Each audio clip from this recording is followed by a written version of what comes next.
जब एक दिन अचानक 72 साल की अकेले रह रही बूढ़ी दादी की जिंदगी में 12 साल की लड़की एक दूध पीते बच्चे को लिए ढूंढते हुए उनके घर आई, ये कहकर कि वो उनकी नातिनी है। इसके बाद उन बूढ़ी दादी की जिंदगी में क्या उथल पुथल मचती है। क्या आखिर सच में वो उनकी नातिनी है? ये आपकी जिंदगी का one of the best movies होने वाला है, आई एम श्योर। तो मूवीज ट्राइब के पिटारे से आज निकली है 2019 की south Korean movie a little princess. Director हियो इन-मो, IMDb 6.9। कहानी के शुरू में एक छोटी सी 12 साल की लड़की गोंगजू को दिखाता है, जो अपनी दूध पीती छोटी बहन जिंजू को पीठ पर लाद कर धीरे धीरे चढ़ाई रास्ते पर चल रही है। उसने हाथ में कुछ सामान भी पकड़े हैं। उसी गांव का एक आदमी उसे एक पते पर लाकर छोड़ा और बोला, यही तुम्हारी दादी का घर है, तुम अंदर उनका इंतजार करो, वो अभी बाहर से आती ही होगी। गोंगजू दरवाजा खोलकर अंदर आई।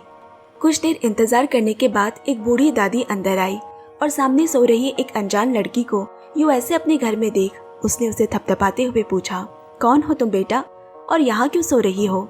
उसके हाथ में सामान देख वो बोली, क्या है इसमें? कहीं से तुम चोरी करके तो नहीं आई हो? दिखाओ मुझे। और फिर उसके हाथ से दादी सामान छीनने लगी। गोंगजू ने सामान को कसकर पकड़कर कहा, नहीं ये मेरा सामान है, मैंने कोई चोरी नहीं की है। लेकिन फिर भी दादी उससे वह सामान छीनने लगी और इस छीना झपटी में सामान नीचे जमीन में गिरकर टूट गया। दरअसल वो एक कलश है जिसमें हेसु नाम लिखा है। गोंगजू दौड़कर उस टूटे हुए कलश के पास आकर रोते हुए बोली, ये मेरी माँ का था, मेरी माँ का नाम हेसुन है। हेसुन नाम सुनकर दादी आश्चर्य से, क्या क्या कहा तुमने? कौन है तुम्हारी माँ? क्या नाम है तुम्हारी माँ का? गोंगजू से दोबारा सवाल पूछने लगी। गोंगजू ने दोबारा से हेसुन कहा। इसके बाद दादी चुपचाप जाकर एकांत में बैठ गई। उनकी आंखों से आंसू बह चले। असल में हेसुन उन्हीं बूढ़ी दादी की ही बेटी है, जो अपनी माँ को यहाँ अकेला छोड़ बड़ी गायिका बनने के सपने लेकर शहर में जा बसी थी। उस दिन के बाद से हेसुन की कोई खबर नहीं आई और आज अचानक सामने उसकी बेटी की बेटी यानी उसकी नातिनी खड़ी है। कहाँ खुद की बेटी के आने के बजाय नातिनी उसे ढूंढते हुए यहाँ आई।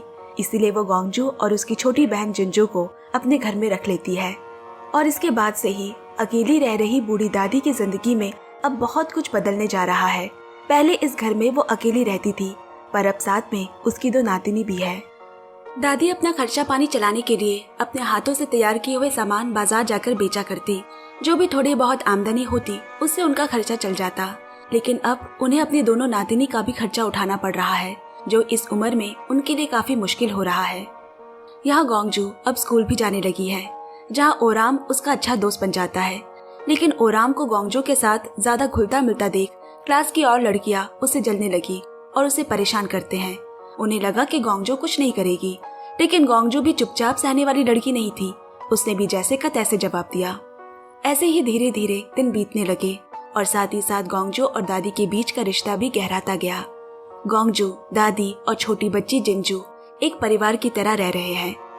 खाने पीने का अभाव होने पर भी दादी अपने नातनियों को बड़े ही प्यार और हंसी खुशी से पाल रही है। गोंगजू भी अपनी दादी को उनके काम में जितना हो सके हाथ बटाती। अकेली जी रही दादी अब प्यार करने वाली नातिनी पाकर वो बहुत ही खुश है। पहले जब वो घर आती थी तो अकेले सिमट कर रहती थी, लेकिन अब वहाँ उनका कोई इंतजार करता है। पहले अकेले खाना खाती थी, पर अब उन्हें कोई अपना साथी मिल गया है। इसी तरह दादी की जिंदगी में बहुत सारे बदलाव हो रहे हैं। अब एक दिन स्कूल में सारे बच्चे अपना स्पोर्ट्स ड्रेस लगाकर बाहर खेलने चले गए, पर गोंगजू के पास ड्रेस नहीं है, ना उसके खरीदने के पैसे। इसीलिए वो क्लासरूम में ही चुपचाप बैठी रहती है। थोड़ी देर बाद उसे सामने टेबल पर एक लड़की का पर्स दिखा और वो उसे चुरा कर अपने बैग में रख लेती है। जब क्लास शुरू हुई तो वो लड़की अपनी क्लास टीचर से रोते हुए अपने पर्स की चोरी होने की शिकायत कर रही है। ये सुनते ही वहाँ उनकी क्लास की बदमाश लड़की गोंगजू पर शक करती है। एक तो वो सबसे गरीब है, ऊपर से वही अकेले क्लासरूम में थी। इसके बाद क्लास टीचर ने इसी पर बात करने के लिए जिसका पर्स चोरी हुआ है उसकी माँ और गोंगजू की दादी को स्कूल बुलवाया। वहाँ दादी अपनी नातिन को चोर कहता सुन बहुत गुस्सा हो गई। गुस्से में उस औरत के बाल ही खींचने लगी और चिल्लाते हुए बोली, मेरी नातिन को चोर बोलेगी? हाँ। तभी इसी बीच ओराम हाथ में वही पर्स लिए वहाँ आया और बोला, आप लोग इसी पर्स की बात कर रहे हो ना? गोंगजू ने इसे नहीं चुराया है, ये तो मुझे बाहर खेल के मैदान में मिला, शायद खेलते समय गिर गया होगा। और इससे साबित हो गया कि गोंगजू चोर नहीं है, लेकिन चोरी तो उसने की थी। दरअसल ओराम ने ही गोंगजू के बैग से वो पर्स निकालकर टीचर को दी थी, लेकिन फिर भी ओराम को गोंगजू के इस हरकत से ज्यादा फर्क नहीं पड़ा, क्योंकि उसे गोंगजू की माली हालत पता है। गोंगजू बोली, ओराम तुम्हें तो झटका लगा होगा ना मेरी चोरी की बात जानकर। जिस पर ओराम ने कहा, मैंने तुम्हें गलत नहीं समझा है गोंगजू, तुम्हें वो पैसे अपने ड्रेस के लिए चाहिए था ना। अब गोंगजू रोते हुए बोली, नहीं मुझे अपने लिए कुछ नहीं चाहिए, मेरी दादी का चश्मा टूट चुका है, ठीक से देख नहीं पाने की वजह से कहीं उन्हें कुछ हो ना जाए, इसी डर से मैंने मजबूर होकर चोरी की ताकि दादी के लिए नया चश्मा खरीद सकूं। उसकी सारी बातें सुनकर ओराम उसे और समझने की कोशिश कर रहा है। यहाँ दादी और गोंगजू के बीच दिन गुजरने के साथ साथ वो और करीब आ रहे हैं, और ऐसे ही एक रात दादी और गोंगजू हंसी मजाक कर रहे हैं। अचानक गोंगजू के मुंह से एक ऐसी सच्चाई बाहर निकली जिसकी वजह से पूरा हंसी खुशी माहौल पल भर में गुमसुम हो गया। गोंगजू बात करते करते हंसते हुए बोली, मैं आपकी बेटी की कोख से जन्मी असली बेटी नहीं हूँ दादी, वो तो मेरी सौतेली माँ। गोंगजू के मुंह से ऐसी बातें सुनकर भी दादी को जरा भी हैरानी नहीं हुई, उल्टा कहने लगी, मुझे ये सारी बातें पता थी गोंगजू, और मुझे ये भी मालूम है कि मेरी बेटी तुम पर जाती, तुम्हें मारा करती थी, उसने तुम्हें बहुत दुख दिए है ना। सच बताना गोंगजू, तुम उससे बहुत नफरत करती हो ना। दादी बोली, नहीं दादी, मैं उनसे नफरत नहीं करती, चाहे वो मुझे कितना ही दर्द देती थी, लेकिन उन्होंने कभी भी मुझे घर से नहीं निकाला, वो हमेशा मेरे साथ थी, उन्होंने कभी मुझे अकेला नहीं छोड़ा। ऐसे ही दोनों के बीच रोना धोना बातें होते होते दादी ने कहा, जैसे हुआ जो भी हुआ हो, पर तुम मेरी ही नातिन हो, मैं कभी भी तुमसे दूर नहीं जाऊंगी। लेकिन क्या गोंगजू, तुम मेरी बेटी को माफ कर दोगी? उसने तुमसे जो भी बुरे बर्ताव किए वो सब कुछ भुलाकर उसकी आत्मा को शांति मिल जाएगी, उसे माफ कर दो। अपनी बेटी की तरफ से दादी गोंगजू को माफ कर देने की विनती करते हुए अपने आंसू भरे आंखें लिए सोने चली गई। अगले दिन अस्पताल में बच्चों को फ्री वैक्सीन दी जा रही है। गोंगजू और दादी भी जिंजू को लेकर वैक्सीन लगाने अस्पताल पहुंचे। वहां दादी की गलती से जिंजू पेन से नीचे गिर जाती है, जिससे उसके नाक पे चोट लगने से खून बहने लगा। जिंजू चुप होने का नाम ही नहीं ले रही। जिंजू के चेकअप के दौरान डॉक्टर ने पाया कि उसके शरीर पर लाल लाल दाग जैसा है, जिसे लेकर डॉक्टर अपने सीनियर डॉक्टर से इस बारे में डिस्कस भी करती है, जो कि असल में उसी का ही पति है। लेकिन उन्होंने गोंगजू और उसकी दादी को कुछ नहीं बताया। और फिर उसी वक्त एक और मुसीबत आ खड़ी हुई। अभी अभी एकदम बिल्कुल ठीक दादी को पता नहीं क्या होने लगा। अचानक से वो सब कुछ भूल बैठी कि वो यहाँ क्या कर रही है, उनका घर कहाँ है। शायद उम्र की वजह से ऐसा हुआ होगा। लेकिन गोंगजू को दादी की हालत ठीक नहीं लग रही, तो वो वही छोटी बहन को पीठ पलात कर दादी का हाथ पकड़ धीरे धीरे घुमाते हुए उन्हें घर ले आई और घर आकर उन्हें सुलाने की कोशिश की। इसके कुछ दिन बाद सब कुछ ठीक हो गया। सारी चीजें फिर से वैसी खुशनुमा हो गई और धीरे धीरे गोंगजू की ख्वाहिश भी हमें पता चली कि उसे फोटो खींचना बहुत पसंद है। उसके दोस्त ओराम को पता चलने के बाद वो उसके लिए कैमरे का जुगाड़ भी कर देता है। अब गोंगजू बहुत सारी तस्वीरें खींचती है। जिंजू की तस्वीरें खींची, फिर दादी की तस्वीर खींची, फिर हम परिवार है कहकर तीनों की भी तस्वीर खींची। सब कुछ अच्छा चल रहा है इन तीनों की जिंदगी में कि एक बार फिर से चीजें बदलने लगी, क्योंकि अब धीरे धीरे दादी चीजें भूलने लगी है। और इसी की वजह से एक दिन दादी की गांव में और दूसरी महिलाओं से झगड़ा हो जाता है। असल में दादी को डिमेंशिया नाम की बीमारी है, जिसकी वजह से वो सारी चीजें भूलने लगी है। दादी की इसी बीमारी की वजह से एक दिन जिंजू के हाथ में बहुत बुरी तरह से चोट लग गई। जिंजू को दोबारा उसी अस्पताल लाया गया। डॉक्टर गोंगजू को जिंजू के कुछ टेस्ट करवाने के लिए उसे भर्ती कराने को कहते हैं, जिसके बाद ही सारी बातें पता चलेंगी। यहाँ दूसरी तरफ घर में दादी मायूस खुद को कोस रही है कि उसकी वजह से जिंजू को चोट आई। वो गांव के एक आदमी से कह रही है, आगे और पता नहीं क्या क्या होगा, तुम्हें मेरी नातिन का ख्याल रखने वाला कोई मिलेगा या नहीं पता नहीं, कोई अच्छा सा परिवार नजर में है तो ढूंढ दो जो उन्हें गोद ले सके, मेरे साथ रहने में उन्हें खतरा है, कुछ भी हो सकता है। कहते हुए वो बहुत ज्यादा भावुक हो उठी। ठीक कुछ दिन बाद जिंजू के इलाज कर रहे वही डॉक्टर कपल जिंजू को गोद लेने का सोचते हैं, क्योंकि जिंजू की जितनी उम्र का उनका भी बच्चा था जो मारा गया, जो दिखने में जिंजू जैसी ही लगती है। जिंजू में उन्हें अपनी बच्चे की झलक दिखाई देती है। जिंजू के लिए ऐसा परिवार का मिल जाना वाकई में भाग्य की बात है। दादी को भी तसल्ली मिली और वो उन्हें जिंजू को देने का सोच लेती है। लेकिन यहाँ गोंगजू ये बात सुन उदास मन लिए जिंजो से मिलने अस्पताल पहुंची। वो नहीं चाहती कि उसकी बहन उससे दूर रहे, पर वहाँ उसने डॉक्टर्स को कहते सुना कि जिंजो के इलाज के लिए काफी पैसे लगेंगे, नहीं तो उसे बचा पाना बहुत मुश्किल है। ये सुनने के बाद जिंजो के अच्छे के लिए वो उसे भारी मन से डॉक्टर को देने को मान गई। अब यहाँ दादी की तबीयत दिन गुजरते और खराब होती जा रही है। पागलों जैसी हरकतें करती, कितना खाना खाया वो भूल जाती और खुद कौन है ये भी वो भूल जाती। ऐसे ही एक दिन वो अपनी नातिन को भी भूल जाएगी। इस डर से उसने अपने हाथों में उनका नाम गुदवा लिया ताकि वो उन्हें कभी न भूले। इधर अस्पताल में अपनी बहन की खुशी और उसकी अच्छी जिंदगी के लिए गोंगजो ने जिंजो का आज से सारा भार डॉक्टर को दिया। मेरी बहन का ख्याल रखना। बहन के बदले में गोंगजो ने डॉक्टर से अपनी दादी के लिए एक नया चश्मा लिया। बहन को याद कर रोते रोते गोंगजो घर पहुंची और उसने दादी को वो चश्मा दिया।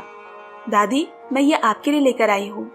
अपने लिए नातिन का ऐसा प्यार, ऐसा माया देखकर दादी बहुत रोती है। जिंजो हमेशा के लिए उनसे बहुत दूर चली गई है। अब बस दादी और गोंगजो ही रह गए।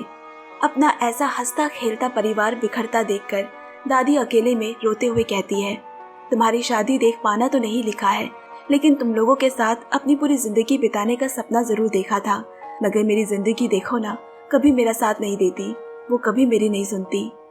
अब जिंजो के बिना जिंदगी तो कट रही है, लेकिन दादी को अभी भी अपनी गोंगजो की चिंता सताती है कि वो उसे कोई नुकसान न पहुंचा दे। इसलिए उसके सामने वो गुस्सा होने का, झगड़ा करने का बहाना ढूंढती रहती।